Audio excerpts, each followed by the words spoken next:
Wyatt Earp, Wyatt Earp, brave, courageous, and bold. Long live his fame, and long live his glory, and long may his story be told.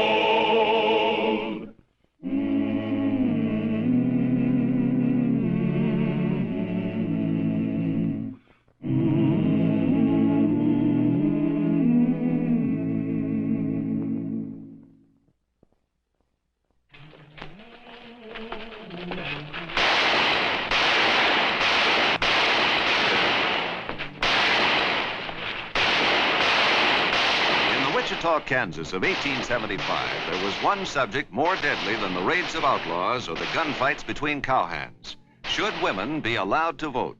Yes, we smile now, but this was a controversy which erupted in violence along the frontier. And when the women's suffrage movement hit Wichita like a tornado, Marshal Wyatt Earp found himself caught between the two warring factions, with his life and his job at stake. I want to tear that sign down. Yeah, go on. Oh, let's break it up.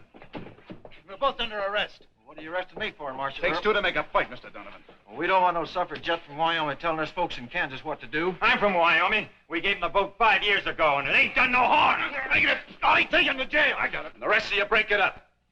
My boss's wife is a suffragette. Well, she ain't right bright. Who you calling? That told you to break it up. Now, hold it. He says he's going to roust that lady speaker as soon as she leaves the depot. Thanks. I better go on down there. Well, I told you to hold it, and you walk with me until you cool off. Well, there ought to be a law against these... Bring it up in the men. next Congress. I'm ashamed to say this, Miss Laramie, but you're invading enemy country. Oh, that's not unusual for me, Mr. Murdock. Why, I've even had eggs thrown at me several times. We have rough ways in Wichita. Rough? Why, you publish the best paper west of Kansas City. Thank you, ma'am. And that darling wife of yours. I know it was brave of her to invite me to speak, but there won't be any trouble, I'm sure. Well, this is my office, Miss Laramie. Sorry, Mr. Murdock, it's as far as she goes. Jim, what is this? We're not going to hurt Miss Laramie. Just make sure she gets back on the next train. You men must be drunk or crazy. Oh! All right, don't try anything. Get off your horses. Nice timing, Wyatt. That poor man, you killed him. No. He's just groggy. This is Mr. Earp, our town marshal. In all the gunfights and melees he's had to go through, he's never once seriously hurt or killed a man. Ollie, you and Paul take him on over to jail. I better go on over to the hotel with you. Yes, I think you have. No. You take my things on over to the hotel, Mr. Murdock. I'm going to the jail. Jail? Why, yes. I have to help those poor cowhands. And I want to talk to you, Mr. Earp. Oh? Miss Laramie is our guest, Wyatt. She has the freedom of the town. I'll bring Mrs. Murdock over to the hotel later. Thank you. Jails don't shock me. And please don't offer me your arm.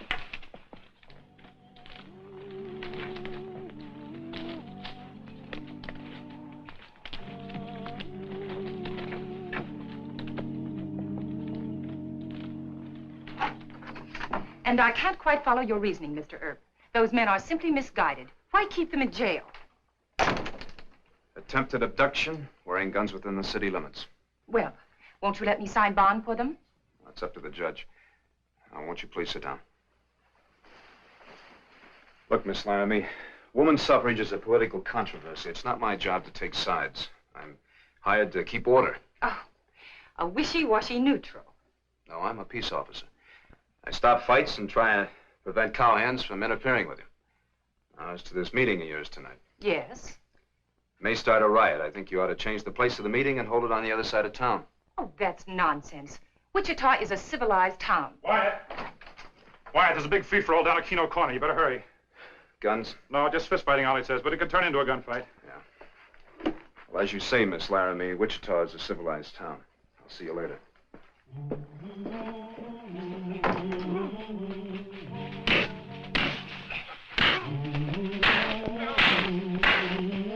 Come on now, cut it out. What's the matter with you guys?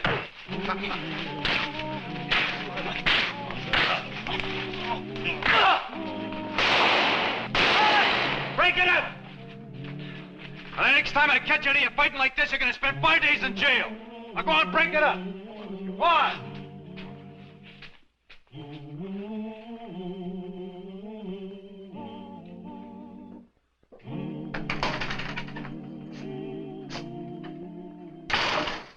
You favor votes for women? Not at the moment. How do you stand, Wyatt? I'm lucky I'm standing at all. Some one person started that uproar out there. Yes, I think Senator Mike Teague has passed the word. Teague, when did he get back? Last night. I begged my wife not to hold that meeting downtown. Is the senator feeling that much against voting for women?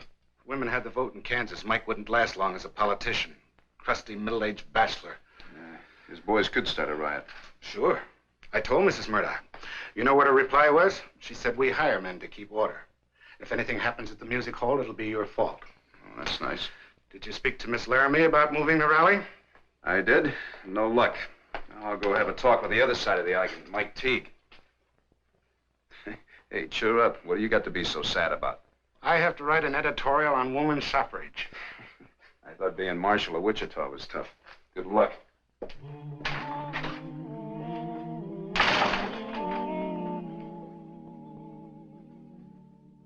And I think I may honestly say, I have too much respect for the ladies. May heaven always bless them, to have their pure natures trapped in the pit of politics. Amen, Senator. You know, I read in the Kansas City Star that the strain of voting would be bad for their health. Now, what do you think of that, Senator? A very important point. Who'd want his mother, his sister, or his wife jostling among men for a place at the polls on election day? We put our women on a pedestal. Why, gentlemen, if we force them to vote, they'll be running for office next. Impossible, sir. No, sir, not impossible. And what would happen to the law with women on juries and women judges? Oh, and speaking of the law, here's my good friend, Marshal Earp. Excuse me, gentlemen. Well, Wyatt, how are you? I'm in good health, Senator, but there seems to be an epidemic of broken heads around. Oh, you mean this suffragette business? A nasty bad thing. Well, I'd kind of like to talk to you about it. Well, certainly. Shall we rest ourselves, Wyatt? Why don't we go in the back room? Of course. Good idea. Oh. Give all the boys a drink. On the senator.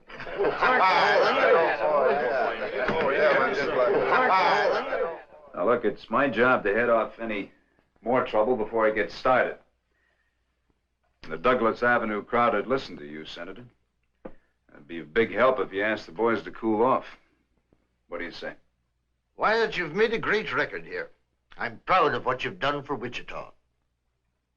But you won't call off the rough stuff, huh? Oh, let's not put it that way. Well, how would you put it?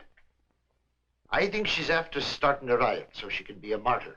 That's the way they put it over in Wyoming. Oh, you're one of the Lord's innocents when it comes to politics, Wyatt. The Laramie woman is a female John Brown. This is a police matter involving the public safety. I think you should close the music hall. What good would that do? They just hold their meeting out in the street. Then arrest the woman and escort her to the first train. Are you that afraid of it? What? Look, the females have been voting in Wyoming for several years. They got one of the best territorial governments I know about. Miss Laramie has made a quick convert. No, sir. But I've made a quick discovery. It isn't just political conscience that bothers you. You're afraid of women. And the way they may vote.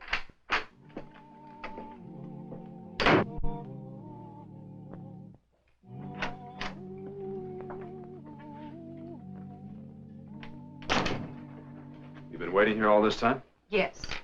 Your men brought in a dozen more cowhands. Some of them have been brutally treated. Well, we didn't do it. They got bruised up fighting among themselves. Well, I must take your word for that. I don't suppose you'll release them without fines. It's up to the judge. Here's $500. Can I post this? If it comes to more, you could let me know at the hotel. All right. You want me to let the newspaper know about it? It might help our cause. Mm-hmm. I just had a talk with Senator Teague. Oh, him. Well, you know the senator. By reputation. He's one of our worst enemies in Kansas. I also had a talk with Mr. Murdock. We both think that you ought to hold tonight's meeting on the other side of town. No. All right, then maybe I can put on enough special deputies to protect you. I don't want police protection. That's for me to decide, not you. Oh, I found you out at last, Marshal Earp. You're against us. Wait a minute, Miss Laramie. All the women I know believe in equal rights. Indeed. But they realize it's going to be a long fight. Now, you think you had a real tussle in Wyoming. Well, the men outnumber the women 8-1 there. The politicians gave you that vote. Oh, no, we won it. Only because the men figured that your vote wouldn't amount to anything. Soon there'll be as many women as there are men in Kansas. It's a different deal here. If you don't stop behaving like a fool, you're going to set your cause back years and years. And how should I behave? Like a woman.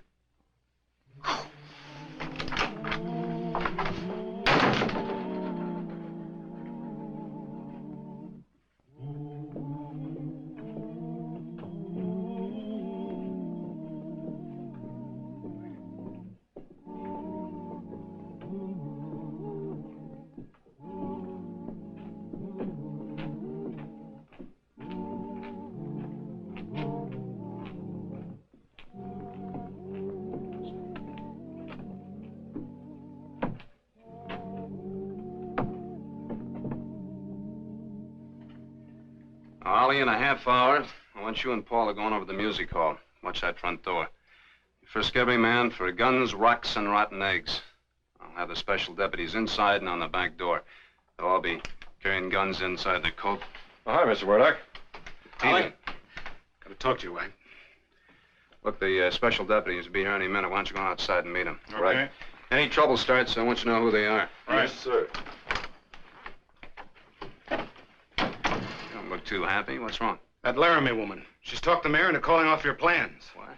They were ashamed to hand you this. I do all the dirty work. No police protection, just 2 officers outside the music hall. Well, Jim Hope's the boss. I'm sorry, Wyatt. They'll all be sorry long before that meeting's over. It'll be too late. Maybe I could say I never got this order. Whoa, now, Wyatt. Worst thing I can do is fire me. Well, we could both be wrong. What if nothing happens at all? We can't afford to rile up the mayor. Well, maybe you're right. I'm gonna still keep my deputies close by. Any trouble starts so we can get there in time. Maybe. The next thing you know, they'll be going into the saloon and buying catch my wife. Hey, there you go. What's the matter with you? All I said was it'd be all right for Texas women to vote. And I say Alabama women can vote. They have as much sense as Texas women. Don't you say nothing about Texas women. That's right. All I got to say to you is... Oh, so... Get in there. Get in there. Oh, no. Hey, just a minute. Hold it, Red. Right here, hold it yourself. Just a minute, Red. Hold it. Hold it. Why, you hold it. Save your strength for inside. All right. Go on in. All right. Ain't even have any fun. Senator? Just a little argument, Wyatt. No harm done. What was that remark I heard you make about saving strength for inside? You misunderstood me. What I said... My hearing's right good, Senator. I asked you to keep your crowd in order. You better do it. Are you threatening me? You can call it anything you want. But if there is any trouble, you're going to go to jail along with the rest of them. You're working awfully hard to lose a good job.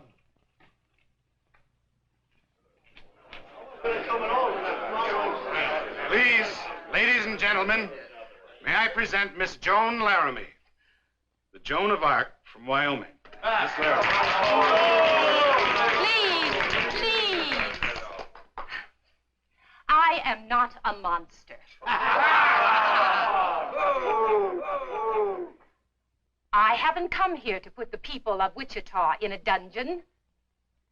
I have come to ask that you set free 1/2 of your own people who are now in chains.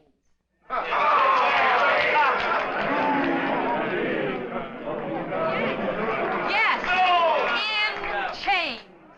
The women of Kansas are not free. No woman in this republic is free until she has the right to vote.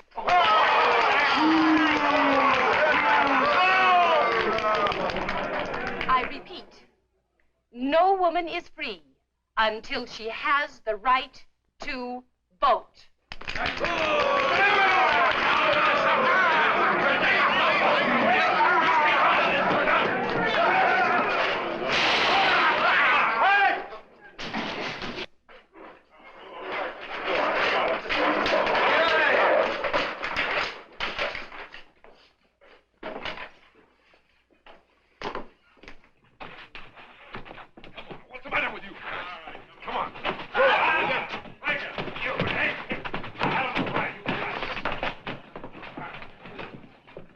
Over to Doc for Brake's office.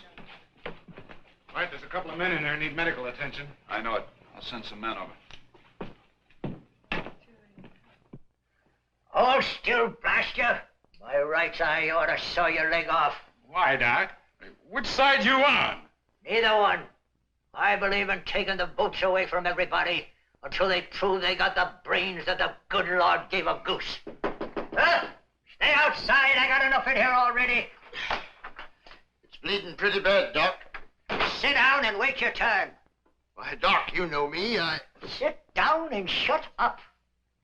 There's a man over here's got a slug in his chest. Up on the table, Sonny. Easy now. Oh, Senator Teague? Yes? Oh, it's Miss Laramie. Oh, please don't try to get up. I heard you've been injured. Is it very bad? The ministering angel. Let me see. Oh, doctor. Doctor.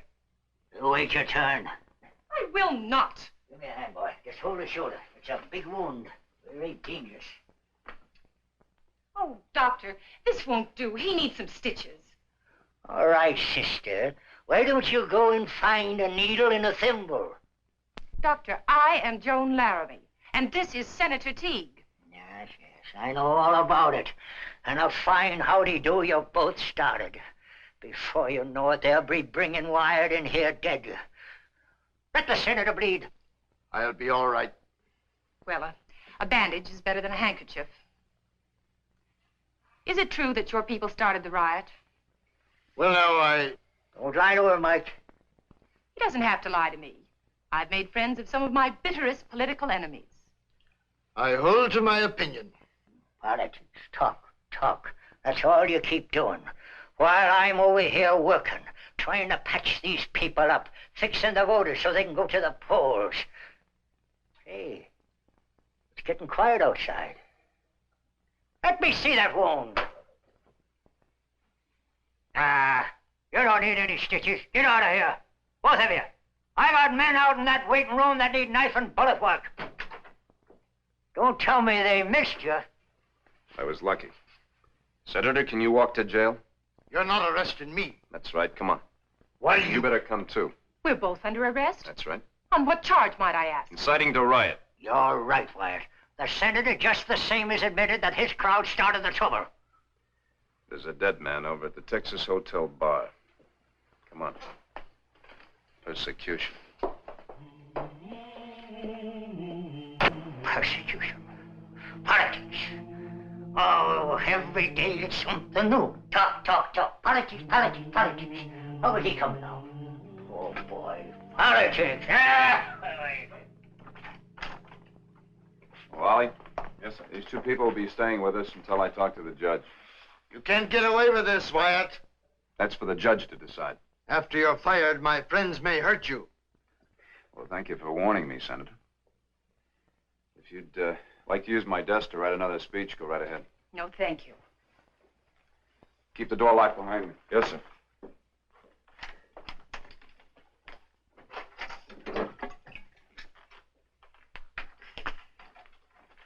Like some water? Yes. Not in that. That fellow Earp deserves to be fired. He will be. But, Senator, you said your friends would hurt him. You didn't mean that. I can't control my friends. But the mayor will release us, and the judge will discharge Mr. Earp. Isn't that enough? You started this thing. I did nothing of the sort. I came here to make a speech. on a bitterly controversial matter. But your friends started the fighting. I don't admit that. Well, it's true, and fortunately can be proven. Sorry I tried to make friends with a hoodlum like you. Calling names now. I've said all I'm going to say. Good.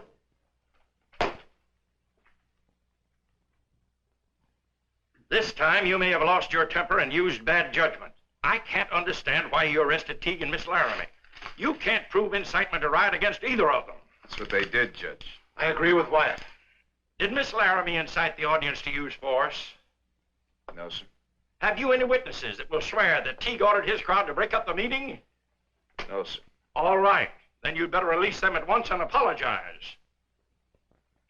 I'll apologize to Miss Laramie. That will not satisfy Teague. And he's a state senator from this district. I don't care who he is. Now, Wyatt. Look, there was a man killed tonight and a lot of others were hurt. Now, if you and the mayor want me to resign, all right, but he gets no apology. I advise you to reconsider. Wyatt, there's been enough trouble already. No, let's go all the way. I quit. Now, Wyatt, now wait a minute. Think this over.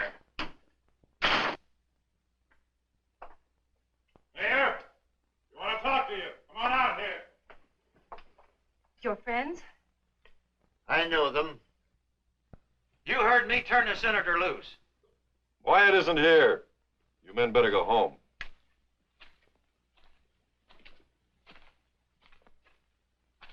Call to them. Tell them to stop. He's asking for it. Then I will. No, wait. You keep out of it. 6 men against 1? Is that really what you believe in? I'm a hoodlum. Your own word. I got him covered, Wyatt. Just give me the word and I'll blast him. Hold it. Don't pay any attention to this star I'm wearing. I'm not the marshal anymore. I quit. That's real good news. Hold it. One of his deputies will plug us in the back. No, they won't. Ollie, whoever's inside there, stay out of this. Drop it. No fight. All right, Senator. All we wanted was to get you out of there. He's out. The judge ordered him released. You too, Miss Laramie. Just like I said, Wyatt. Come on, boys.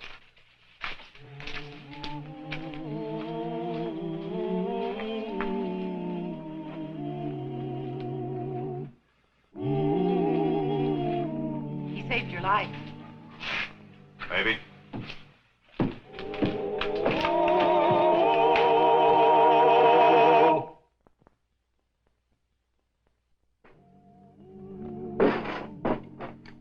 You aren't really going to quit, are you, Mr. Earp? It's already done. The judge asked me to apologize to you, so I apologize. Is that why you want to quit? No, I arrested Teague and the judge wouldn't back me up. But you were wrong, you know. I was wrong about the man being killed? Yes, the senator was trying to stop his men. I was wrong tonight, too. And just as stubborn about it as you are. Huh? I'm going to hold another meeting, but away from downtown. I'm sure Senator Teague won't object at all. Mr. Earp, you're a brave man and a good officer. Won't you change your mind and... Wyatt, there's trouble at Dr. Bick's office. Some of the cowhands that got hurt are threatening to start the fight all over again. Tell Doc I'll be right down. All right.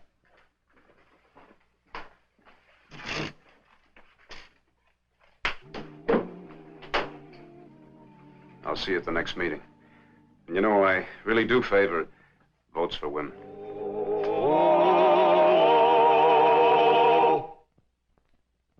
Well, he cleaned up the country, the old Wild West country. He made law and order prevail.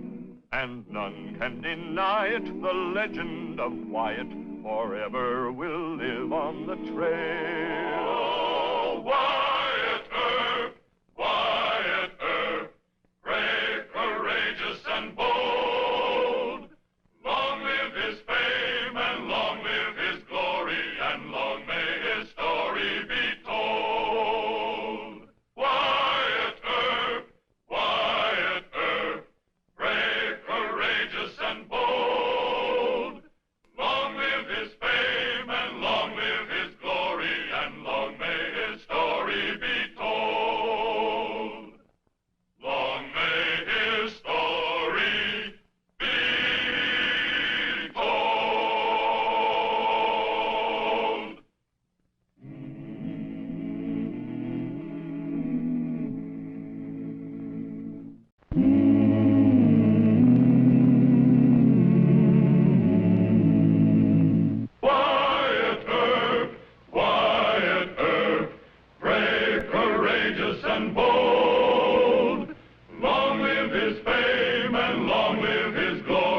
and long may his story be told.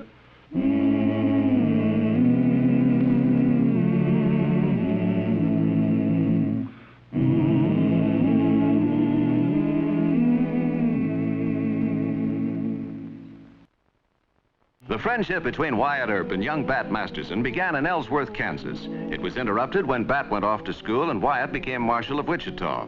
Earp's time as Marshal of Wichita was drawing to a close, and in the meantime, Bat had grown up, but he still had the ambition to be a ladies' man and to wear a star in his own right. This had brought dangerous consequences. It brought young Masterson into conflict with the notorious Sergeant King, a former cavalryman and one of the meanest characters on the western frontier.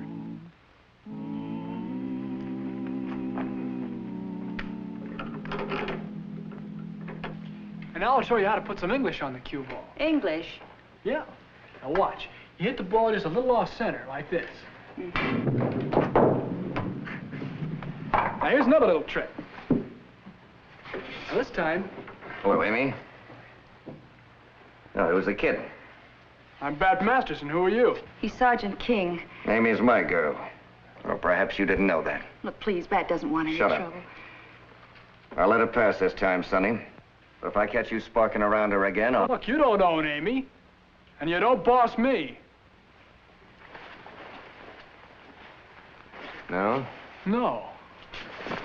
Help, please. The sergeant's got a gun. Oh, you baby-faced little squirt, you... Sergeant! Well, well, if it isn't the captain. Get out of here, King. I mean it.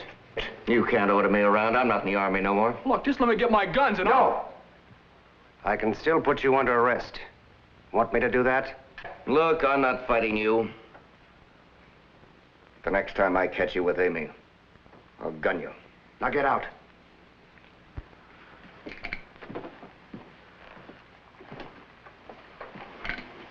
You're young Masterson, civilian scout at Fort Dodge. Yes, sir. Does your friend Wyatt Earp know you're tangling with gunfighters like King? No, sir, but I'm not scared of them. Sonny, he'd have killed you. Next time, I might not be on hand. Oh, Bat. Now, don't you worry about me, honey. Marshal Earp? Oh, Captain. Been a long time. And now time is short. I have to join my patrol. When did you last hear from Bat Masterson? Bat? Oh, it's been about 4 months. He wrote me from school in Topeka. He's not in school now. He signed on with the Army as a scout. Fine. Promised me he'd stay in school. I think he got a little too big for the other boys. But you've heard of one of my former non-coms, Sergeant King. Oh, yeah. Well, Bat's picked himself a fight with King over some girl at a roadhouse near Dodge City. He's in trouble. Masterson wouldn't stand a chance with King in gunplay. No. I better ride over to Dodge and have a talk with Bat. Good. That's a big load off my mind. You'll find him at Regan's Roadhouse outside Dodge. Oh, it's mighty nice of you to pass the word, Captain. Well, I haven't forgotten how you helped us out with the Daggett gang in Oklahoma Territory. Now, watch yourself, Mr. Earp. King's bad medicine. No, I'll be real careful, Captain. Thanks again.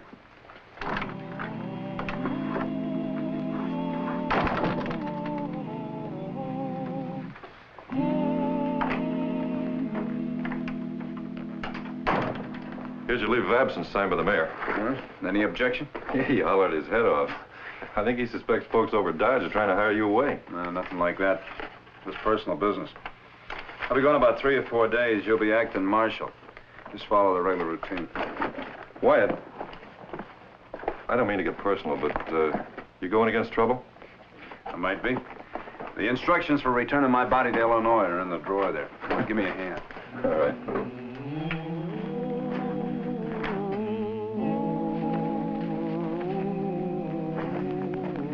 Amy! Amy!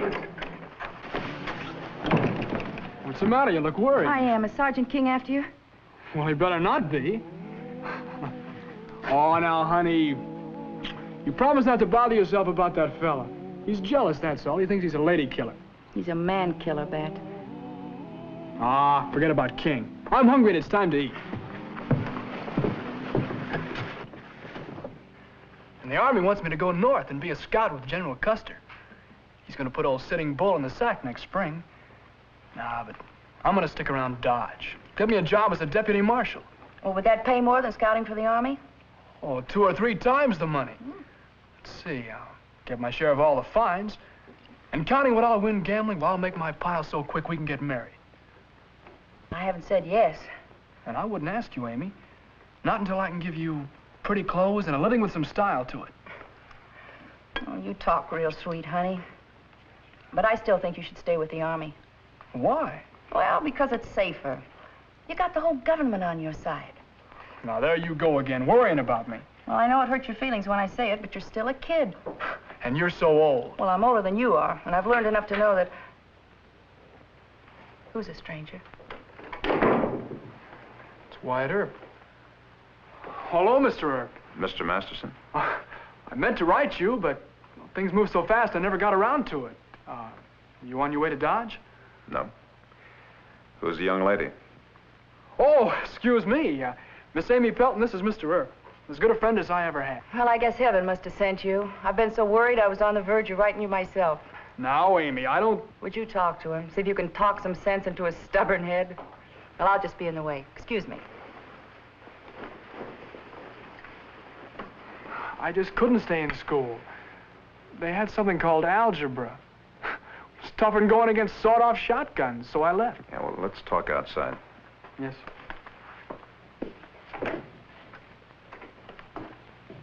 And I don't like scouting for the Army. I want to star. I am to be a deputy marshal in Dodge. Well, there's nothing wrong with that, Mr. Masterson. Look, Amy tries to treat me like a kid. Are you going to do that? No. Well, then stop calling me Mr. Masterson. I'm a grown man. Call me Bat, will you? We're friends, aren't we? All right, Bat. The only reason you called me Mr. Masterson was to make me feel older. Now I feel plenty old. But I'm, messing into your private affairs, huh? Well, who asked you to come here? Good friend of yours. He, kind of thought you were rushing things a bit. How do you mean? Miss Pelton? You in love with her? Yes, I am. Aim to marry her? That's right. Just as soon as I get me a deputy marshal's job in Dodge. What seems to be the hang-up there? New mayor. Fellow by the name of Hoover. Says he wants men with more experience. I told him I used to help you in Ellsworth. What did he say to that? Said if you'd recommend me, I could have the job. But I don't guess you'd do that, huh? No. Not yet a while. Not yet a while. It's always not yet a while, isn't it? With you, with Amy, with all of them. I'm gonna ride to the next saloon and get drunk.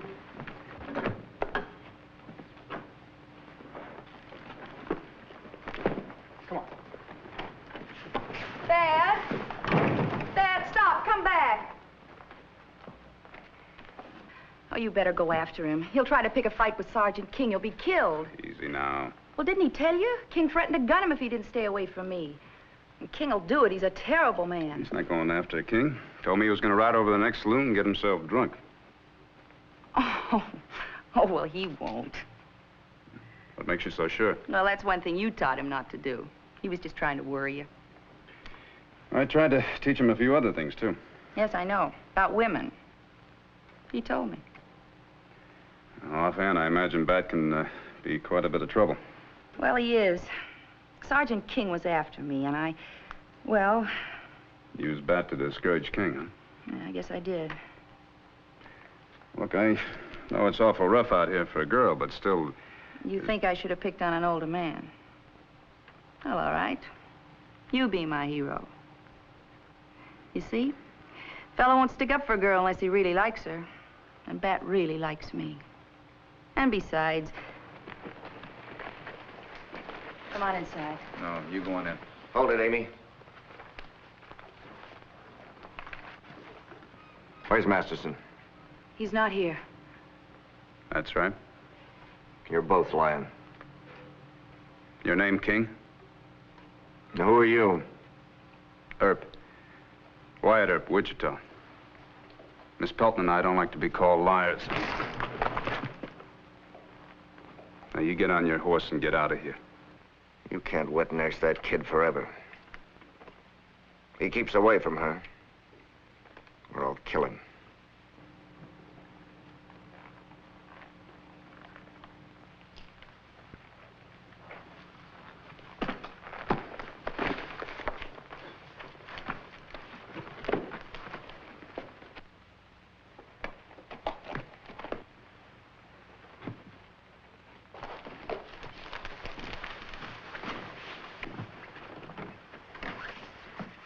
You look very drunk to me.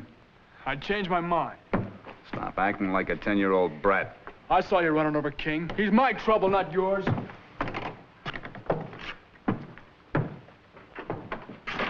Look, quit following me, will you? I don't want to talk about it. I'm your friend, remember? Yeah, my friend. Playing a big hero. My wet nurse. That's what King called you, my wet nurse. Maybe you need one. Yeah, well, you'll see if I do. And so will King. Worst thing that could have happened. The very worst. Is it? Yes. A man fights his own fight. He doesn't let a friend fight it for him. No, I don't want any. I got back just when you were taking his gun away. 1 minute sooner and I could have faced him on my own. No, you couldn't. Oh, you mean you wouldn't have let me? Look, Mr. Earp, can't you see you've got to let me? King said it when he said you can't wet nurse me forever. Look, I want you to live a while. I can take King in a gunfight. Now, don't be foolish. He's put 9 men in Boot Hill. Oh, drunks, bragging cowhands. Couple of scared rabbits that didn't dare shoot back. Gosh, Mr. Earp, I thought you had more confidence in me with a gun. That gunfighting isn't target practice. Well, there's got to be a first time for every man. All right, and wait until you're a man. Mr. Earp, I'm past 21 years old. It's been a long time since Ellsworth. Look, all you want to do is show off in front of Amy. You want to impress her. No, I don't. Yes, you do. And I got to tell you something. I had a long talk with Amy, and she's not that much in love with you. What'd she say? Well, she doesn't like Mr. King either. You just happened to show up conveniently. Well, I don't believe that. I'll go soak your head in a tub. Cool off. I'll be downstairs waiting. If you get sense back, I'll talk to you.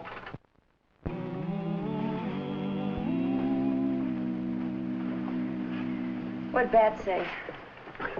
Nothing sensible. He still wants to fight King, huh? Mm-hmm. Well, all right, I know how to fix that. How? I'll just tell him that I don't care anything about him. Then he'll be real sore at me, and you can take him back to Wichita. But he wouldn't go. He'd just think you were lying to keep him out of trouble, and he'd accuse me of putting you up to it. Well, what can we do then? Well, I guess I'll just have to shoot Mr. King. Not fatally, just clip him a little. It'd be kinder if you'd clip Bat. Kinder? Well, what'd happen to that boy if word got out that you gunned King to save him? He'd never live it down, Mr. Earp. Well, a few weeks' talk. Men in Dodge City find something else to talk about. No. Men can be awful cruel. Talk would follow Bat everywhere he went. Maybe you're right. And how would you like to live in this country with men saying your best friend had to fight your first battle for you? Well, there's only one other chance. What's that? He wants to wear a star. He wants to be a marshal.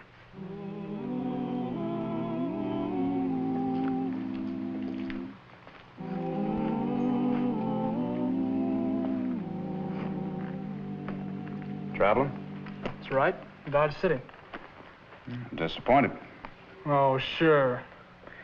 I was just out there walking a little bit. Thinking about what you said this afternoon about the deputy marshal job. Yeah? I can't very well recommend you for Dodge because I don't know what their plans are there. How about working in Wichita for me? No, thanks. Make you full deputy. Well, can you hold the place open? For how long? Until I've had my fight with King. Might take a day or so for him and me to get together. He moves around different places and... I give up. Sorry we can't agree, Mr. Earp. But a man's got to do the way he thinks is right. Yeah. Well, I reckon this will be the last time. Oh, I'll see you again. I doubt it. You're too slow. You don't know how to shoot. What? You heard me. You don't know the first principle about gunfighting. What do you mean? I'm almost as good as you are. Would you like to try and prove it? Yeah, right now. Let's go into the barn. All right. Trying to shake hands with me for the last goodbye. I'll show you a trick or two with guns you don't even know. You think I'm just a bragging kid? Well, I practice my draw. Practiced hours and hours. When I'm clean. Let me see it. What's the matter? Don't you trust me? It's not the point. It's always the unloaded gun that goes off. Here.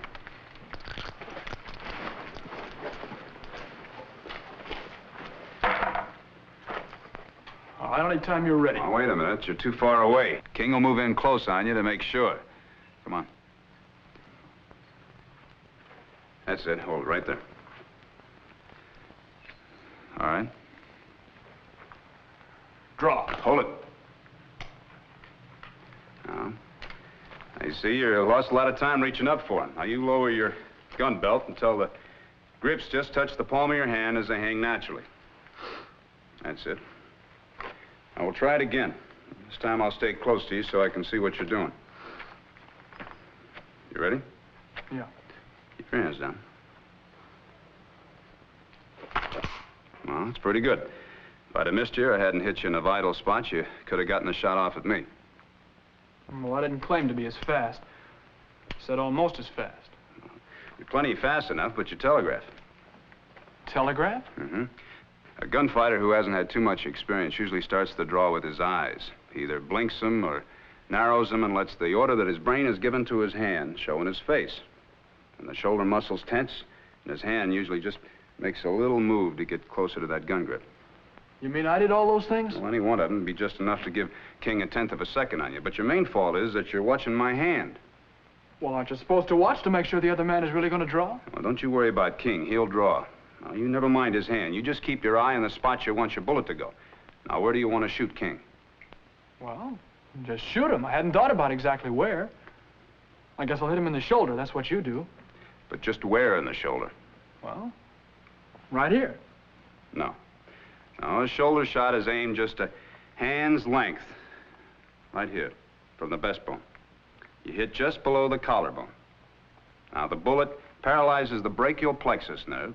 The impact spins your man off balance, and he falls. Yeah, but what if King draws with the other hand? Well, you got to take care of that, too. Load your gun.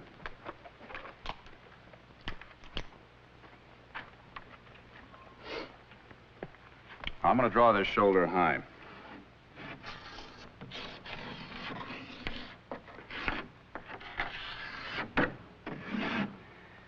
Now, this is the area for the cripple shot. Right there. Now, miss to the left, you'd either get the throat or you get the heart. Miss to the right, you'd miss clean. Now, remember, the moment you see King, you draw. One flash of recognition, and your eyes steady on this circle. Now, as soon as you see this spot, your hand moves, but not until. Now, your eyes stay focused on this circle as the gun sight comes up. Now, the instant that gun sight reaches the lower point of this circle, you fire. But you wait for the gun sight, you understand? Come on. Now, this is about the right distance. A little closer. That's it. Now, you keep your eyes on the circle at all times, and you face your target squarely. Let your arms hang down naturally to the side. All right, it's King. Well, you didn't wait for your gun sight, and you didn't take time to draw. Now, let's try it again. Now, take your time. It's important to draw fast and get off the first shot, but it's much more important to have your bullet go where you want it to go. All right? Draw. Well, that's better. You got him close to the heart that time. You satisfied? No. I want to hit where I aim. Look, Bat, why don't you forget Amy and King and come back to Wichita with me, huh? I thought we were talking about gunfighting. Now, is there anything else I ought to know? Yeah, there's plenty more you ought to know. We'll have another session tomorrow. In the meantime, you just practice what I taught you.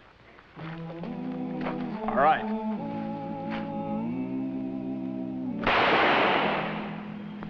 That's pretty good. You didn't telegraph, and you took a split second to aim. Well, that ought to be pretty good after 2 solid days of this. There's just one other thing. Let's see you fall down and draw. Fall down and draw? That's right. You've been assuming through all of this that you're going to outdraw King and put him out of action. Well, yes, I have. You got no right to assume any such thing. No, King may draw faster than you and knock you down. But let's say that you're still able to shoot. Fall down. Yeah, but if I'm down, where do I aim? You aim right at his heart. I've seen a lot of men get hit in the stomach and keep on shooting. Now, you remember, if you're hit, you go down. You got to kill in the next instant or be killed. It's your life or his. Yes, sir, I understand. All right, let's try it. You ready? Yeah. No, you missed. Come on, try it again. Get yourself set. Okay. Ready? Yeah.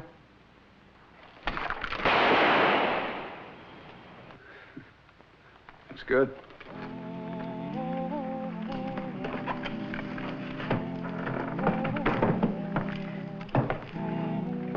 Where are you going? Oh, Archie's driving me to Dodge. I can't stay here. As soon as you leave, King will be coming after Bat, and I'll be next. Did you tell Bat you were leaving? No, I hate goodbyes. You explain it. Come on, Archie.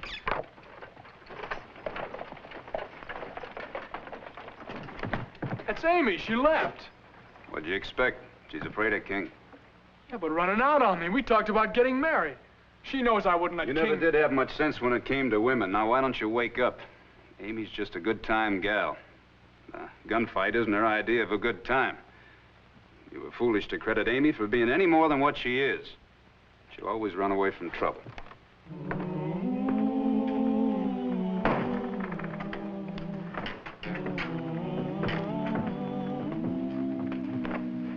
You sure you don't want me to stick around till our friend Sergeant King shows up again?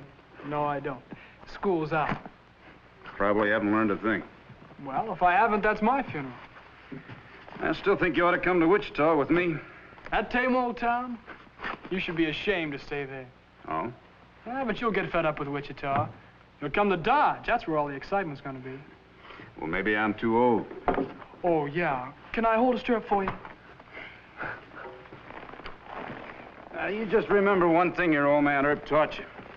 You draw fast, but you aim slow. Yeah, I know it all by heart. Now get going, will you? Good luck. Oh, young man, take heed of this good advice. A headstrong man is a dead man. You never get the same chance twice. So, young man, go, young man, and learn from the wise and strong that a headstrong fool is a dead fool, but a fast-thinking man lives long. Oh, young man, think fast, shoot slow.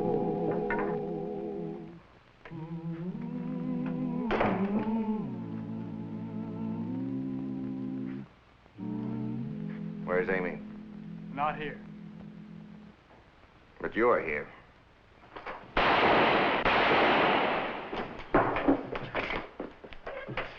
Get out of here, Odie. Go on, get out.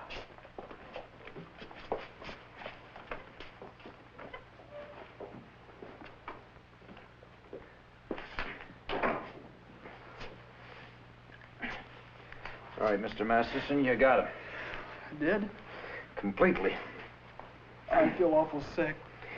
You just killed a man. How do you expect to feel? Like cheering? Come on. Put your arm around my shoulder.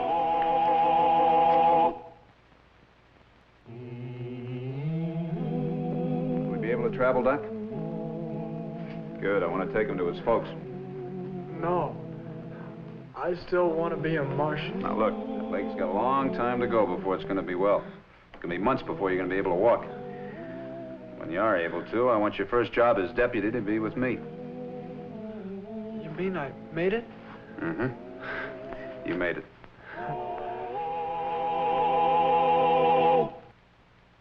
Well, he cleaned up the country, the old Wild West country. He made law and order prevail. And none can deny it, the legend of Wyatt forever will live on the trail. Oh, Wyatt Earp, brave, courageous, and bold.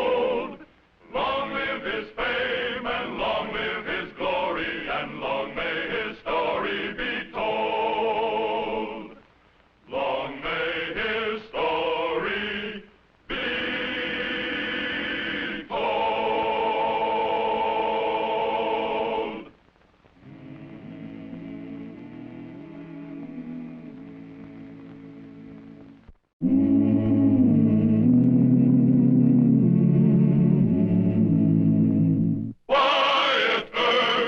Wyatt Earp, brave, courageous, and bold.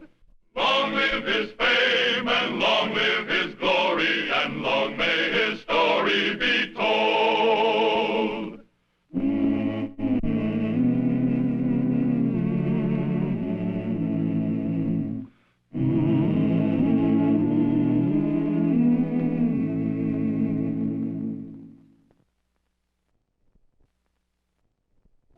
Wild and woolly Wichita died hard. In the spring of 1876, Marshal Wyatt Earp believed the town was civilized at last. If he could get by one more cattle drive, the cowhands would move on to Dodge City, which was the new Gomorrah of the plains.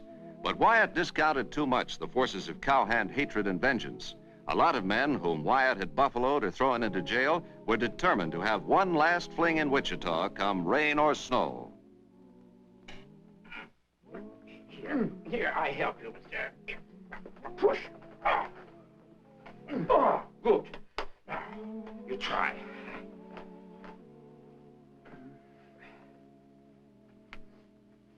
How do you feel, Mr. Earp? Too tired? They pinch? No, that isn't it. It's just that... Well, it's the first time I've ever had on any walking shoes. I guess that's why they just don't fit right. But you need walking shoes, Mr. Earp. When you're on horseback, to boot, sure. But the town is so quiet, you walk the streets like a big city cop. Yeah, I know, Tommy. Well, it's the end of something. The end of all the bad old days. Imagine me pounding a beat. You should be happy and proud, Mr. Earp. Wichita is now civilized. And you did it with fists and guns and brains. Well, I just helped the folks out a bit. But mostly they did it themselves by insisting on a peaceful... Take care of my boots.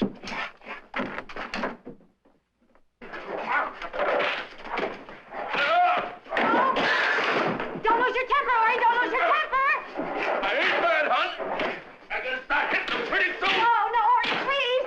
Stop it. You don't know what you're doing. If Ori loses his temper. Break it up! Break it!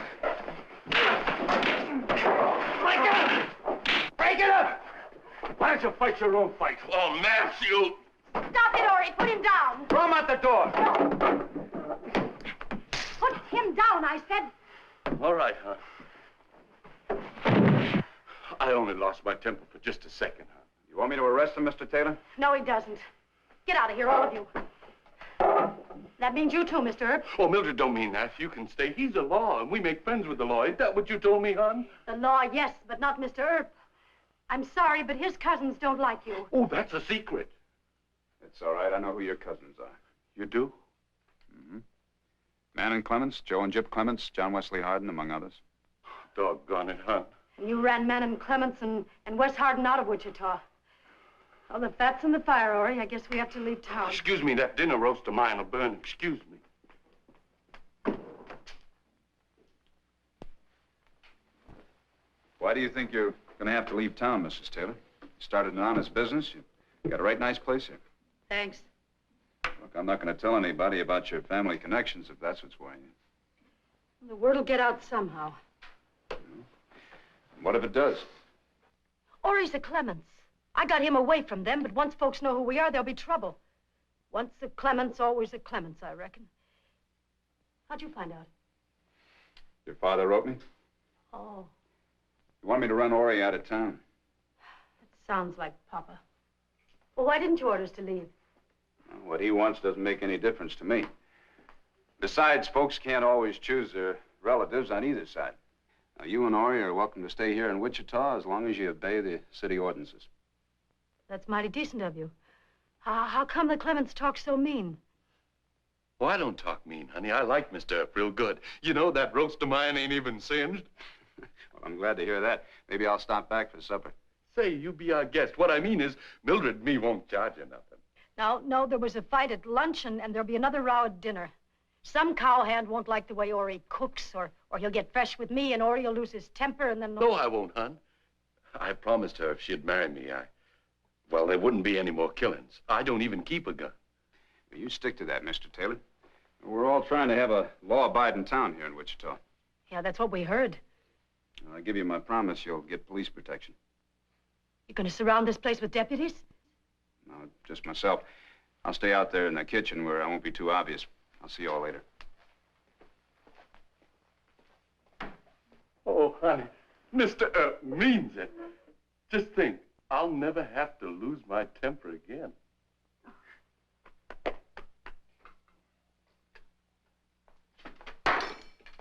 You call this good chow? It's hog slop. Put that down.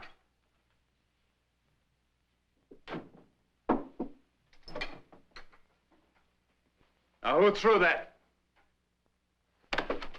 I said, who threw it? Well, I got my supper.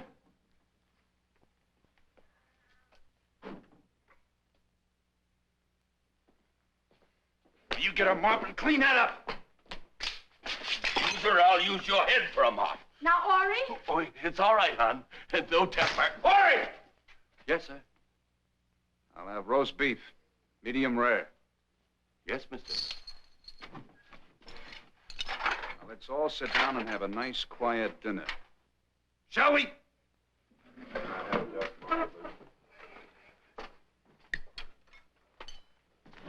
Can I have a dustpan, please?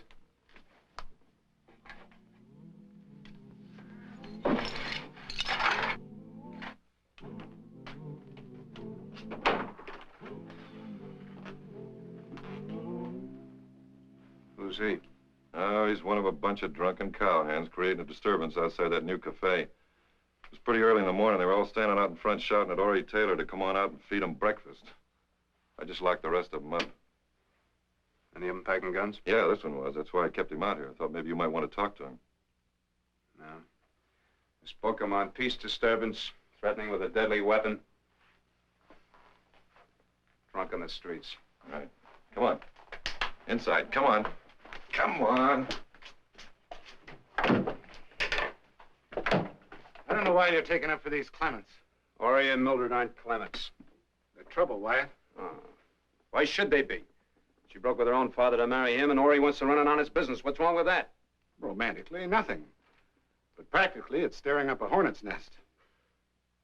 Why not let me print the fact that the Taylors are related to Manon Clements? I'd just as soon you wouldn't, that's all. It'd stop the trouble in their cafe right quick if the cowhand show-offs knew who they were fooling with. What are you trying to prove, Wyatt? I'm trying to prove it's a new Wichita. What? Oh, you know Taylor could keep order all by himself. He's strong enough to break the average man in half, and if he wanted a gun, he'd go get it. But that was the old Wichita, Mr. Murdock. Well, sure, Wyatt, but this is different. It's different. Look, we all worked hard to build a police force, to convince the town that a man no longer has to protect his own life and property. The police force will do it for him. Now, if that doesn't hold for Ori Taylor, then we have nothing. We failed. If we admit that, then Wichita's going to slide right back where Dodge City is now.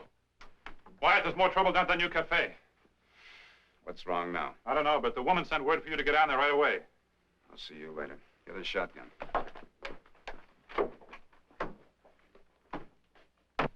You let that man out, Ori. He'll smother in there.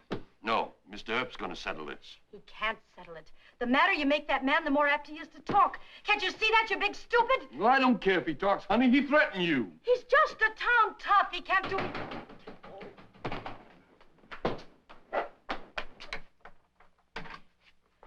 Ori put a man in the closet. He's got to let him out before he smothers.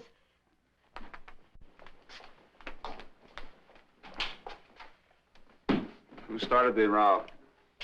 He called us Clemenses. He sword my cousin man. Let him out, Mr. Taylor. But he said he'd gun me. And he said he'd gun Mildred, too. I'll let him out. Okay, if you say so.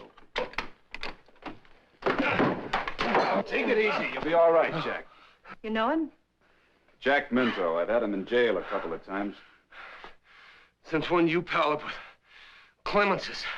You better stop that. Ori! You want a piece of this joint, Marshal? That's why you're giving him personal protection? Right now, I'm protecting you. From what? Ptomaine poison? Now, look, you better get out of here and stay out. I ain't scared of him. Or any of his murdering cousins. Take it easy. I swore I'd get Manning Clements. Any Clements will do. There, he threatened us again. Now, just take it easy, Ori. Sit down. Who is he? He's a faro dealer, guard over at the Oriental. Why is he so sore at Cousin Manning? Well, when he gets drunk, he'll tell anybody that listens to him that Manning killed his brother. Was that true?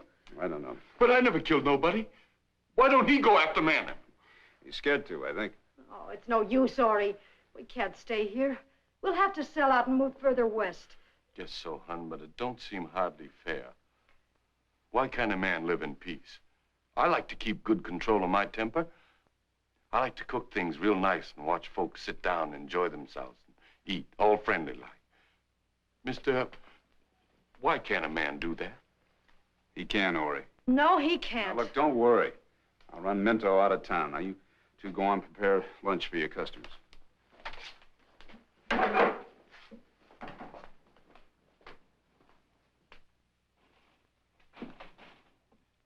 Hold it.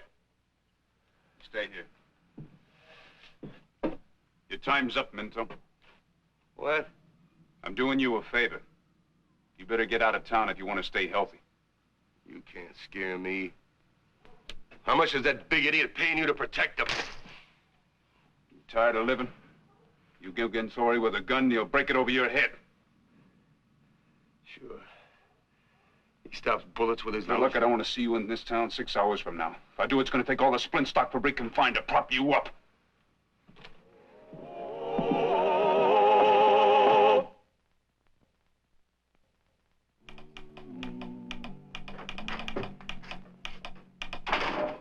Sorry I'm late, but my new walking shoes pinched me so bad, I had to put my old boots back on. What do you make of this, Wyatt? Do you think Shanghai's having a little joke with us? No. I figured the Cayennes would want to have one last fling.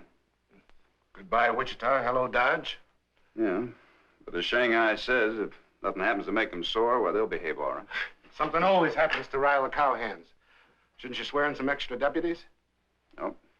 Oh, yes. Now I remember. This is the new Wichita.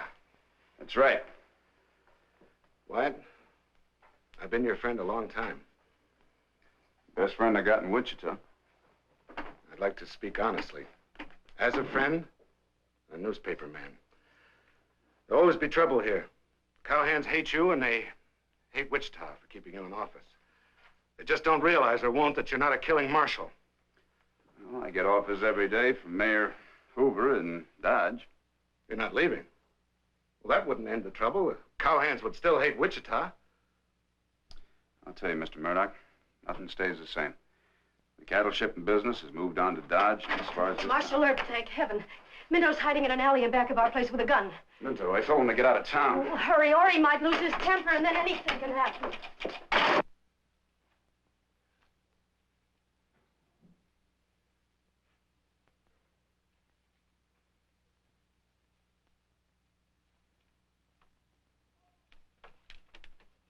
I want to wring your neck. No.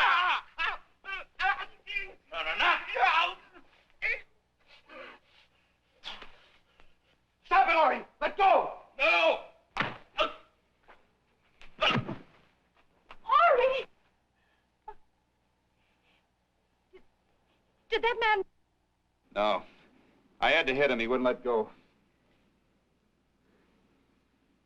Ori killed Minto. He had a gun. It was self-defense. But he hadn't drawn the gun. Are you going to arrest Ori? I thought you were our friend. Now, look, Mrs. Taylor, Don't give me that law talk. I'm going straight to Cousin Manning. there's no need of that. Yes, there is. You Wichita townies are all against the Clements. Oh, come on, hon. It'll be all right. Cousin Manning will come and get you out. That's for the judge to decide. Come on, Ori.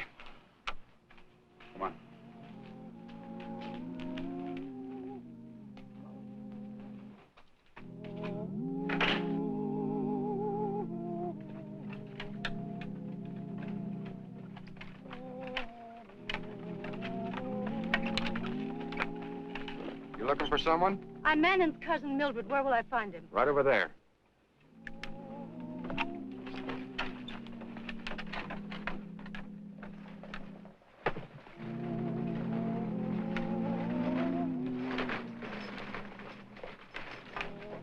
Over here.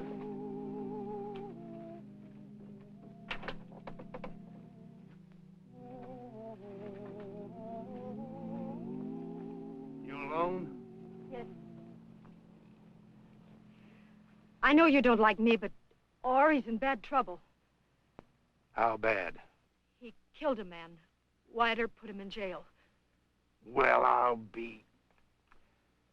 He'd only do that if he lost his temper. Minto was after Ori with a gun. It was self-defense, Cousin Mannon. Ori's a maverick. Turned on his family. Married you. Well, he's still your cousin. You're not going to let those Wichita townies lynch him. Are you sure that's what they aim to do? Of course they do. Earp pretended to be our friend, and then he said that Minto hadn't drawn his gun, and he took Ori for murder. Will you aim to stand by while they lynch your own blood cousin? Well, no, I don't reckon I could do that. Well, what are you going to do? Busting Ori out of that Wichita jail is not going to be any picnic.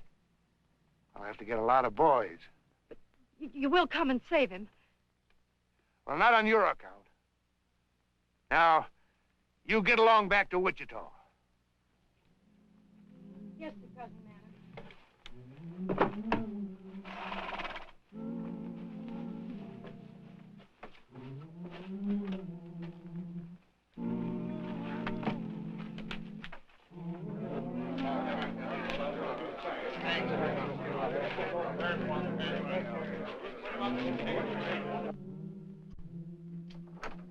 Wyatt. You here all alone? Yep. Where are all your deputies? Down at the edge of town waiting for Man and Clemens. What about that lynch mob out there? Don't worry about them. They won't start anything until they see what Judge Jewett does in court. And what are you going to do? Tell the truth. What's that? Taylor murdered the man, didn't he? Nope. Why, for heaven's sakes, he's at Clemens. Doc Fabrique tells me it was the most brutal killing he'd ever worked on. I know. Come on, let's go to court. Listen, Wyatt, the whole town's up in arms about this. You can't afford to side in with the Clements, with the cowhand faction. I know I can't, but I can afford to tell the truth. Come on. Proceed with your testimony, Mr. Taylor. Well, when I saw him waiting for me in the alley, I kind of lost my temper. Hello, Mildred. That's my wife who just come in. She always warned me not to do it. Not to kill Jack Minto? Oh, no, sir. Not to lose my temper. Oh. Is that all you have to say? I reckon it is. You may step down. Oh, thank you, Judge.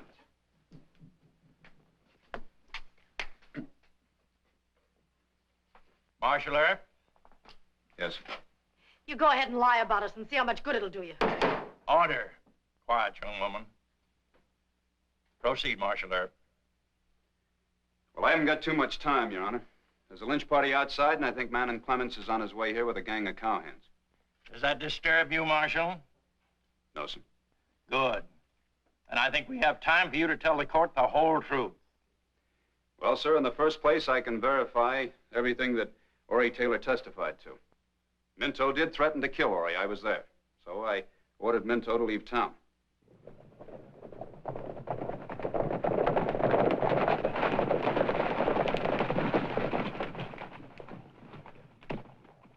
Mildred says to hurry. Wyatt Earp's going to lie in court. The townies are all set to hang Ori after the judge sentences him. How much time we got? Not more than half an hour. Give me the spurs. And I think the only question this court has to decide is whether Ori had to kill Minto. And what is your own opinion, Marshal Earp? Well, sir, physically speaking, Ori did have the jump on Minto and could have disarmed him. But mentally speaking, Ori was in fear of his life. I don't think the law can ask a fearful and angry man like Ori to exercise calm judgment in a situation like that. My opinion is that Ori be found guilty of manslaughter and because of extenuating circumstances, be given a suspended sentence. This court agrees with Marshal Earp and sentences the defendant to 1 year in jail. The sentence is hereby suspended. Judge, does that mean I don't have to go to jail? That's right. But I think Marshal Earp wants to keep you in protective custody for a short time. Well, I think that would be better, sir. Would you take Mr. Taylor back to jail? Mildred. Court's adjourned.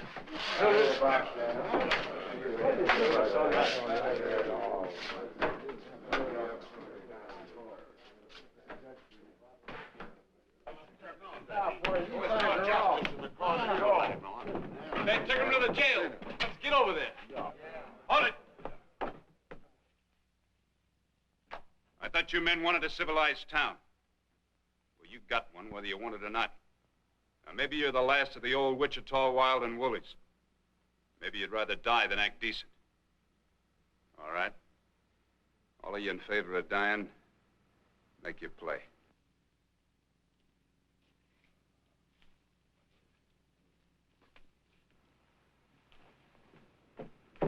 Only a handful. I said the whole town would be after Taylor. Wichita's changed, Mr. Murdock. But I doubt if Manning Clemens has changed very much. Why not turn Taylor loose? That'd satisfy Clemens. Manning would just think I was doing that because I was afraid of him. I'm gonna go meet him. You want to fight? No, I want peace, Mr. Murdock. Sometimes you can talk folks into being civilized. Other times you gotta use a gun. Pick one up. All right, man? You all set? Yeah. Got the shotguns loaded. Keep an eye out. Wyatt, I may have done wrong, but I let Mrs. Taylor through. How long ago was that? 15 minutes or so. She wouldn't say what her business was or where she was going. She's probably going to tell Manning that we're keeping Ori in jail. He's not going to like that. We did that for Ori's own good. You try and argue that with Manning. I'm going to talk with this. Wyatt, here they come. All right, everybody keep down. Don't start anything until they do.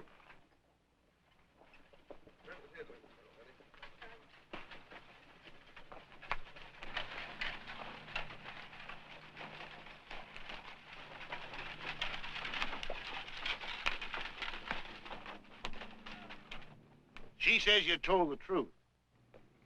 I always try to do that. She says you stood off a lynch party. You aimed to turn Cousin Ori loose from jail. That's right. The judge and you Wichita folks really gave one of us Clemenses a fair trial. Yes, they did, Cousin Manning. Well, I'm mighty thankful to you, Mr. Earp. You're welcome. Me and the boys, we left our weapons back yonder. You reckon it's all right for us to come into Wichita? Yep. I don't suppose you'd take a bite to eat with us over at the Texas Hotel. Well, thank you, Manning. I'd like to do that. Mrs. Taylor, I'm sure that invitation includes you and Cousin Ori. Well, It's a family affair.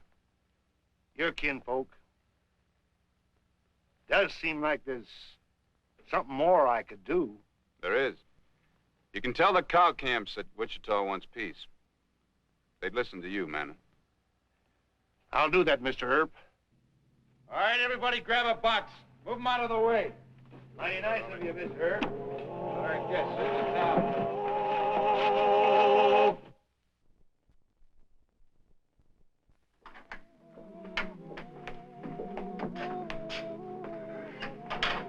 How was dinner? How was Manning? Roast beef. Hmm? Well, he said he'd pass the word. He's got 37 cousins, and they in turn will pass the word. Well, Wyatt, I guess you can move on to Dodge City with a clear conscience. She said he couldn't guarantee that they'd listen. If they didn't listen, he'd gun them. Well, that's one way to have peace. Yeah.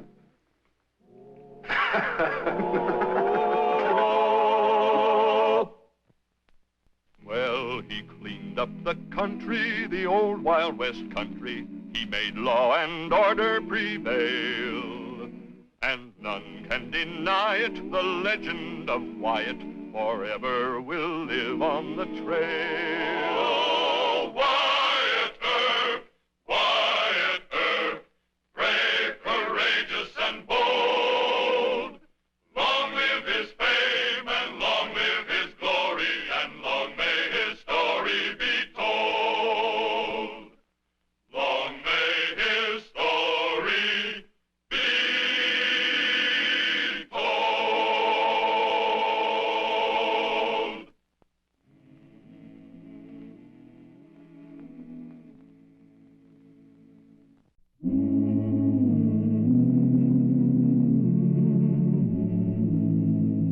Wyatt Earp, Wyatt Earp, brave, courageous, and bold. Long live his fame, and long live his glory, and long may his story be told.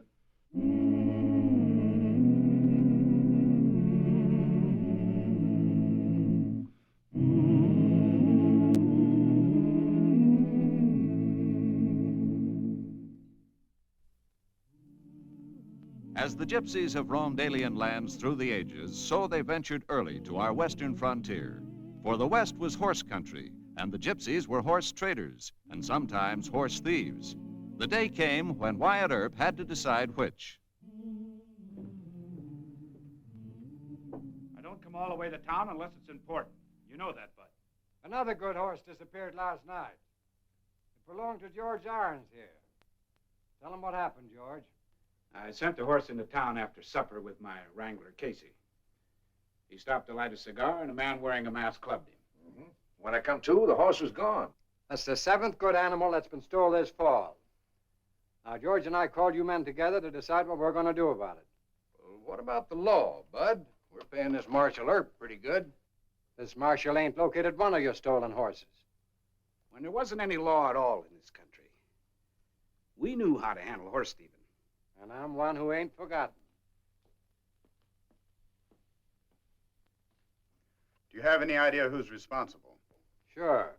Casey found this at the West Fork last night. That's the mask the rustler wore. It's a cheap bandana dyed black. I dipped it in some boiling water and soaked some of the dye off. Here, take a look at it. Purple and green around the edges. Now, where have you seen folks wearing purple and green around here? Well, gypsy women out at Cassin's camp. Seems like we ought to go out to Cassin's camp and have a look around, don't it?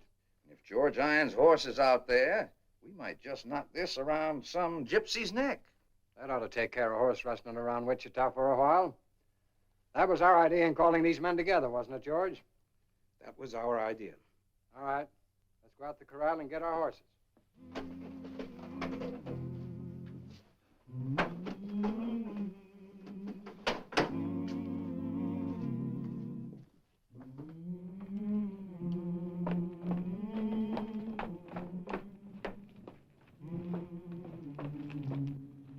Morning, Mr. Irons, Mr. Creel. Morning, boys. Morning, Marshal. You riding out somewhere? Is that any of your business, Earp? I hope it isn't. Well, it ain't, so get off my corral gate. Now, look, I know where you're headed and why you're headed there. I'm going to ask you to cool off and think it over. You aiming to stop us? Yep. You hired out to handle horse thieving, among other things around Wichita. You haven't done it. So? So, maybe we can handle it better. Like stringing up a gypsy? Yeah. If he's the one that slugged Casey and stole George Iron's horse last night. Well, that'd be murder, Mr. Creel, the way you're going to go about it. Even if we can prove he stole my horse? Well, you prove it to me and I'll put him in jail. Then you got to prove it to the judge, that's the law. And this is my corral and we're coming in to get our horses. I shouldn't wonder you could do it. There's enough of you. But how many will there be when you get on the other side of this gate? You can't bluff me, Earp. I'm not trying to bluff you, Mr. Creel. I'm just asking you to stop and think whether any horse you ever rode is worth a hole in your shirt. Or one in yours, Mr. Irons. Your family can get along a lot better without that horse than it can without you. Are we going to let him buffalo us? Mr. Casey, you want to be the first one through the gate? I ain't gonna let no young squirt back me down. Put up that gun. Give me an even draw. All right.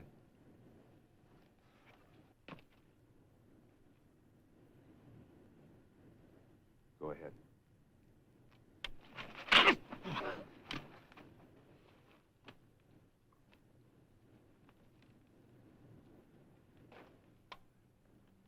Take him over to Dr. Brick's office. I'm going to ride out to the gypsy camp, see if they got any strange horses in their string. All right, Marshal. We'll try it your way. Just once more. I advise you to get rid of those guns. They're a heavy drag on the ribs.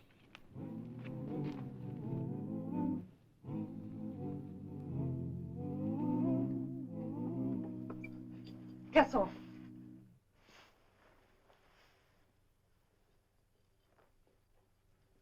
Hello, Marshal. Morning, Hassan. Anna? Good morning, Mr. Earp. Would you like some coffee? Didn't come for coffee, thanks.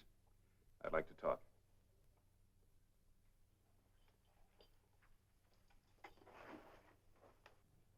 It's not very much like the old buffalo hunting days, is it? Not much. I see married life kind of settles a man. Did you come here to talk to me about married life? No. As a matter of fact, I'm in a little trouble. I hope I can help you, as you have often helped me. I think you can. How? Well, by answering some questions. Another horse was stolen last night. Right in the edge of town. I know. A roan off of George Irons' ranch. How do you know about it? We have ways of knowing things. There is no roan horse on this ranch. You can look around if you like. No, I've already looked. Son, what do you know about these wagon families living on your land? You know I don't discuss the affairs of my people. No, they're not really your people. Since you married a wife from Ohio and homesteaded this land, you haven't been riding with the wagons. I respect the customs. Well, we've got an old custom in this part of the country for horse stealing called hanging. I don't respect it. But if the rustling keeps up, I don't know what I can do about it. We did not steal that horse last night. What about the other 6 horses that disappeared lately? No. You give me your word as a friend or a gypsy? A friend. All right. But the ranchers think differently. They found this mask on the West Fork Road last night near where the horse was stolen. Gypsies don't need masks to steal horses. That proves we did not do it. It's an old trick, Marshal. Someone trying to throw suspicion on us. Suspicion in my eye. They can use this as evidence against you. Well, you'd have had a gang of visitors carrying guns and ropes if I hadn't stopped them. In a gypsy camp, every gun in every wagon is loaded. Hassan, whether you're my friend or not, you don't want to pitch battle against the ranchers. They'd kill half your people. I thank you for preventing it. Look, will you help me find out what's happening to these horses? No, I don't dare. I'll back you up. I'll make you my special deputy. Don't you understand? The law is an enemy that hounded the gypsies in every land. I cannot look with the law. It is forbidden. You mean your own people would dry gulch you? Take your choice.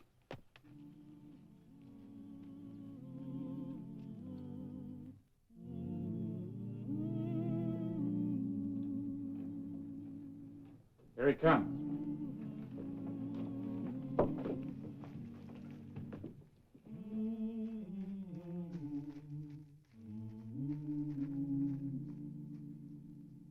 All right, Marshal, did you turn up my horse?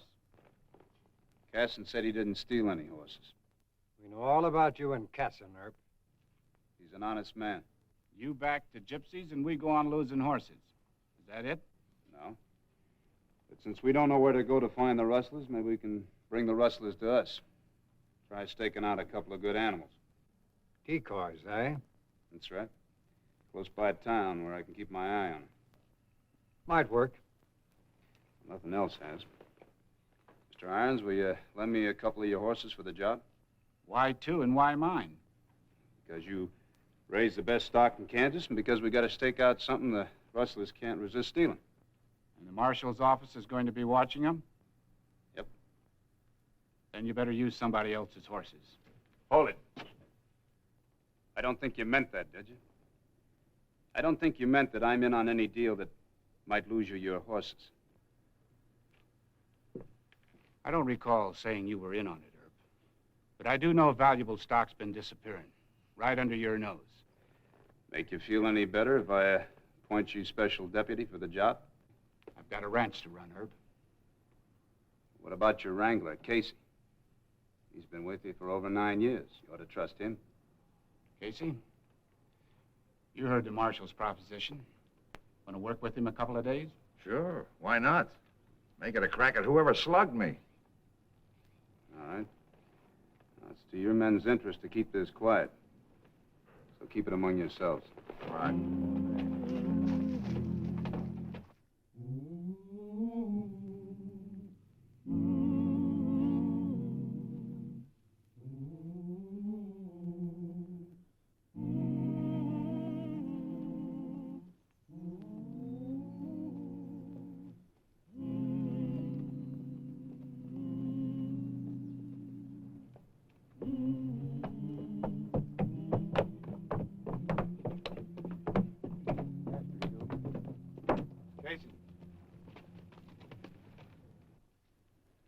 See anything on the road in? Yeah, jackrabbits. Yeah. Nothing moving around here. That's where he was, Wyatt. Hiding under that bridge. The man in a mask that slugged me. I've been staked out here since about dark, waiting for him. They're playing this one close to the vest. Casey, you go turn your horses loose in that field over there. Yeah, I know. Irons told me. Got anything to eat? Nope. Well, I'll bring you some dinner. Yeah. Go ahead. Go ahead. Thank you.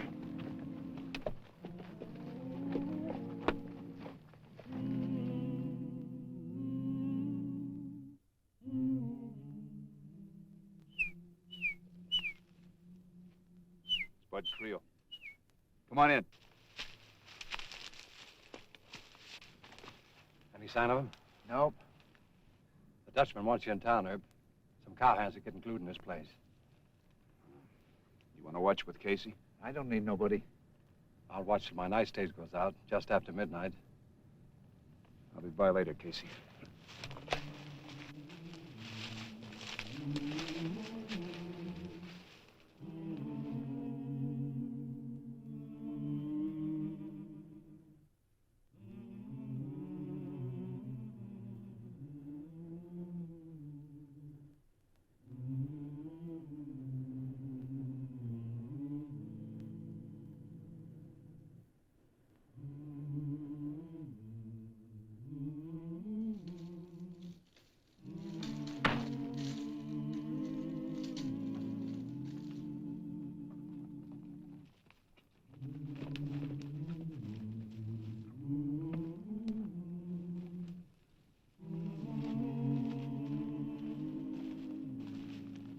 Casey. He's dead. They got your horses, too, George. And where's that marshal? Forget the marshal. Let's trail those horses. How'd you mark their shoes? We didn't. Casey took their shoes off, so whoever stole them couldn't ride off fast. It'll be easy to track them barefoot. Come on.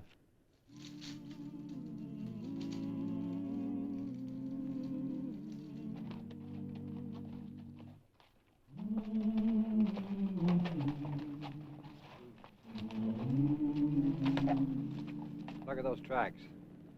They had them tied out here. Look at these. They'd ride into Casson's camp. But there he is, the roan. Right out in the open. Why, those gypsies... Take it easy, George. There's a dozen guns in that camp. Hadn't we better go back to town and raise some riders? You can do anything you like, but that's my roan horse. Him and me go back to town together. Get out of here.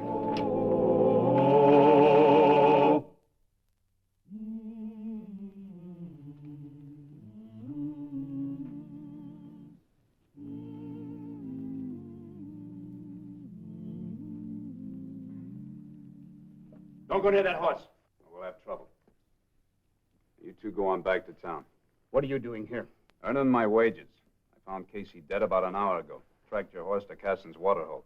The horse was brought dead before dawn by someone trying to make it appear that we had stolen it. I wouldn't talk too much, Casson. What you say can be used against you. Or against you, Herb. Yeah. What about George's other horse, Marshal? I wouldn't know about that. But right now, if I were you two, I wouldn't pick a private fight. Take a good look around you.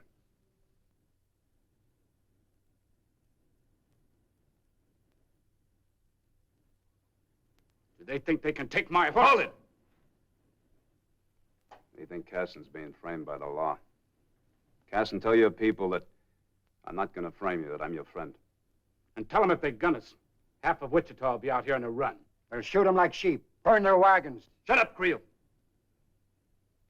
Casson, tell your people that you're going into town as my prisoner because I promised you justice. Tell them they've got to back my play.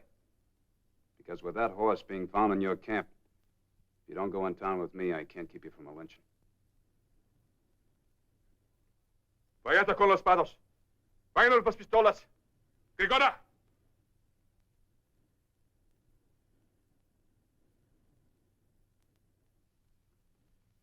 All right, you two go on into town.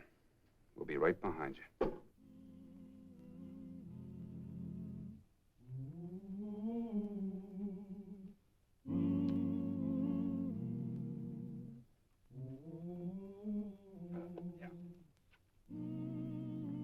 Get your things.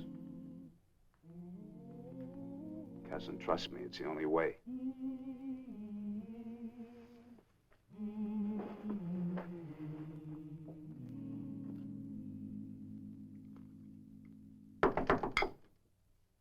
Who is it? Annie Castle. All right. Sit down.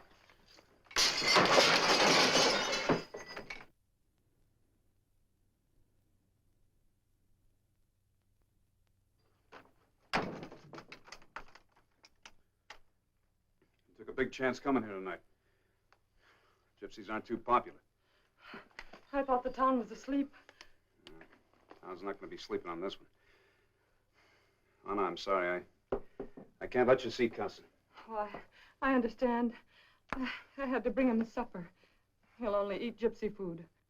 Yeah, I know. I told him if he'd just starved to death, it might save us a lot of trouble. Why, this isn't a joke, Mr. Earp. I came here for something else. I had to warn you. About what? Some of the ranchers are planning to break into jail and take Casson. You know that? How? I can't tell you. How can I believe you? When a gypsy woman reads the ranch-wise fortunes, she learns a lot more than she tells. You've got to stop them, Mr. Earp. On my word, the gypsies didn't steal those horses. Casson is innocent. You're his wife, you'd say that. It's true. You know he's not a horse thief. You're his friend. You can't let them hang him. Now, look, Anna, there's only one of me. There'll be 100 of those jug-crazy cowhands. If they start here, I don't know if I can stop them. The rancher's wife said it might be tonight. The necktie party? I better sleep here in the jail, then. Why, you'd give your life for him, wouldn't you, Mr. Earp? Look, Anna, if you want to save your husband, you better get your people to try and find out who stole those horses. We'll try to find out. And tell them this much for me. They're not doing the law a favor. Casson's their blood. It's him they're helping. You better go on home. Take the alley. I think you'll be all right. I can't go with you. Thank you, Mr. Earp. Good night, Anna.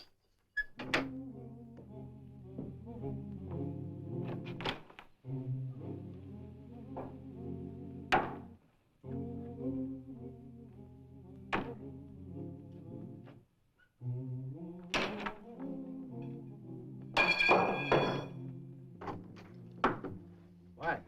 Things are kind of piling up on you. Uh-huh. They're really piling up. They say they'll force your resignation if Casson doesn't hang or if one more horse is stolen. Yeah, well, one more horse has been stolen. What? Roan belonging to George Irons, the evidence against Casson. But that horse was in your custody, locked in your stable. I know it. Last night while I was on guard duty, somebody pried the steel bar off the stable and the roan's gone. Where were your deputies? I only had 2 of them yesterday. Listen, I'll serve Wyatt if you want to swear me in. No. 1 gun more or less would make any difference if they come for Casson tonight. You think they'll try? Yeah. First, they'll be here sometime this afternoon asking for my resignation. Not being able to stop somebody from stealing a horse that was placed in my custody, and I can't say I blame them. Well, I can. All they know is that they were brought up believing that the only way to stop horse stealing was to hang some man.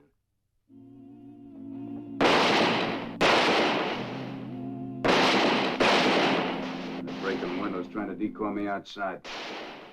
Don't worry, I won't leave the jail. Town can pick up glass off the streets, but not blood. Get away from that window.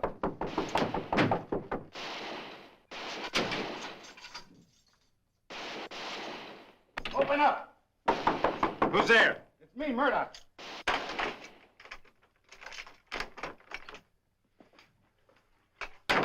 You wanted over at Doc for Breeks. You know I can't leave here.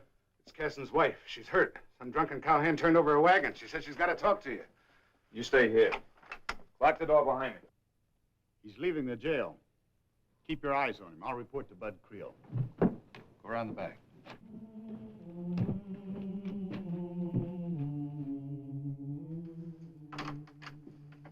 Your men are getting liquored up all over town. We can't hold them much longer, Earp or no Earp. Bud, Earp just left the jail. Which way's he heading? Well, I don't know, but they're watching him on every corner. All your men are waiting for is a signal. Let's give it to them. Marshal went into Doc Fabrique's office and came right out. He's walking down the street and headed this way. Well, boys, I believe Earp's come to his senses, coming down here to make a deal. Jenks, if he steps inside, bolt the door behind him.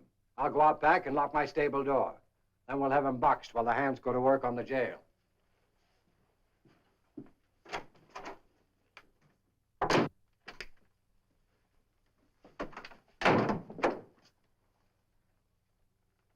Welcome committee, huh? Every man that lost a horse. Well, that's good. Except Bud Creel, where's he? Just back in the stable. He'll be right in. Maybe I better talk to him there. Alone. I'd stay out of it if I were you.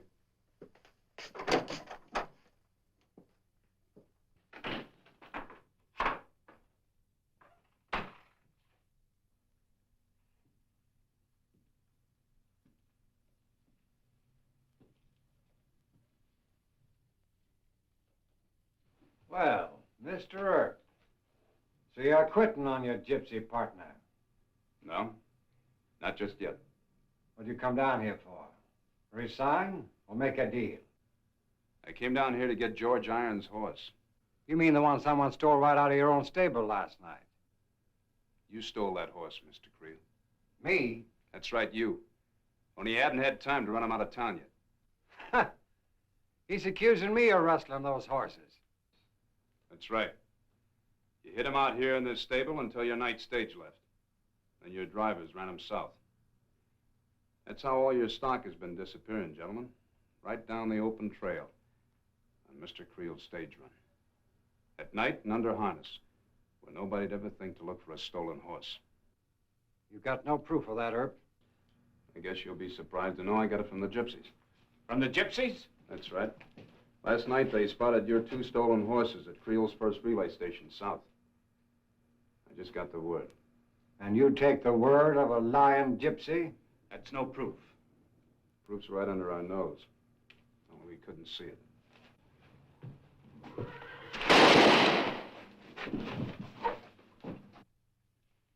Where'd he get his gun? There's your roan, Mr. Irons.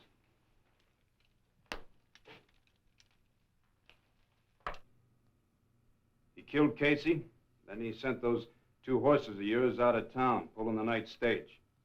Then he planted the roan horse at the gypsy camp where we found it. His game was going so good, he got a little greedy last night. He had to steal it back from me. And he was holding it in this blind stall for his late stage run tonight. That's right. Figured tonight'd be an easy one, with the whole town busy hanging a gypsy. So you men, give me a hand. We'll take him over to Doc Fabrique's. And the jail, Mr. Creel. Get in there. What's happened? Got a more important customer. Got to turn you out. You are not quitting on me, are you, Marshal? What about that mob outside? Anna clergy, Casa. She's waiting inside. Go on, get in there. Yeah. What about that mob outside, Earp? They're liquored up and they're carrying a rope. You ought to know. You gave it to them. Yeah, listen. They're sure hankering for a horse thief. You're not going to let him come in and get me, are you, Earp? No. That'd still be murder, Mr. Creel. What are you going to do? Guess I'll just have to sleep another night in jail. Good night. Well, he cleaned up the country, the old Wild West country. He made law and order prevail. And none can deny it, the legend of Wyatt forever will live on the trail. Oh, Wyatt Earp!